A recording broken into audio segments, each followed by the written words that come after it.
Hello मैत्रिणींनो, तर आज आपण पाहूयात रक्षाबंधनाची तयारी कशी करायची. आज मी तुम्हाला पारंपरिक पद्धतीने रक्षाबंधनची तयारी कशी करायची हे दाखवणार आहे. रक्षाबंधन म्हणजे बहीण भावाचा जिव्हाळ्याचा क्षण. तर ह्यासाठी मग मी पहिल्यांदा मस्त अशी सुंदर पैठणी साडी नेसली आणि मग मी तयारी करते. तर यासाठी मी ते चौरंग घेतलेला आहे आणि चौरंगाच्या भोवती मी तयारी करणार आहे. म्हणजे मी पारंपरिक पद्धतीने कशी तयारी करायची हे दाखवणार आहे. आजकाल मी बघते तर सगळेजण असे सोफ्यावर बसलेले असतात आणि जस्ट ओवाळ्याचं ताट करतात आणि राखी बांधतात. आय नो तुमचं म्हणजे भाऊ बहिणीबद्दल प्रेम आहे, पण थोडं आपण पारंपरिक टच दिला ना, की अजून थोडासा ओलावा वाढतो असं मला तरी वाटतं. Correct me if I am wrong. तर थोडंसं असं जिव्हाळ्याने पण भावाच्या आसनाची तयारी करू, म्हणजे भावालाही भारी वाटेल आणि आपल्यालाही छान वाटेल. हे नातं तर खूप छान आहेतच. अगदी निस्वार्थ भावनाचं प्रेम म्हणजे बहिणीचं भावावर असतं आणि भावाचं बहिणीवर पण असतं.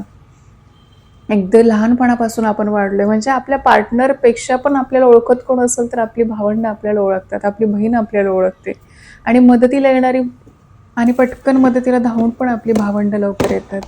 तर इथे मी पाटाभोवती सुंदर रांगोळी काढलेली आहे चौरंगाभोवती. ही अगदी सोपी फुलं तुम्ही रेखाटू शकता आणि आतमध्ये कलर भरू शकता. सुंदर सुंदर रांगोळ्या तर काढूच शकता आपण. ज्यांना रांगोळी येत ना त्यांच्यासाठी बेसिक रांगोळी मी सांगितलेली आहे. पटकन होईल किंवा सुचत नाही रांगोळी तर तेव्हा अशी फुलं तुम्ही काढू शकता. दुसऱ्या छोट्या पाटाभोवती पण मी छोटी फुलं काढली तीही दाखवणार आहेत. म्हणजे पाटाभोवती तुम्ही अशी रांगोळीनी फुलं सजवू शकता किंवा फुलांची रांगोळी पण काढू शकता. जसं की झेंडूची फुलं, अजून अष्टरची फुलं, अजून शेवंतीची फुलं, अशी फुलं घेऊन मस्त अशी डिझाईन तुम्ही करू शकता. आणि ही बघा आता छोट्या पाट्यावरची छोटी फुलं. मी बहीण भावाचा गोडवा गात होते, की खरंच खूप सुंदर नाते म्हणजे लहानपणी आपण किती कुटाणे केलेत, किती राडे-रुडे घातलेत, हे सगळं आपल्या भावाला माहिती असतं. भावाच्या डोळ्यात पाहिलं तरी आपल्याला कळतं, की त्याच्या फीलिंग्स काय आहेत आणि तेच भाऊ जेव्हा बहिणीच्या डोळ्यात पाहतो तेव्हाच कळून जातं. म्हणजे घरी एवढी भांडणं होतात आपली रिमोटसाठी म्हणा, छोट्या-छोट्या गोष्टींसाठी म्हणा, एवढी भांडणं होतात.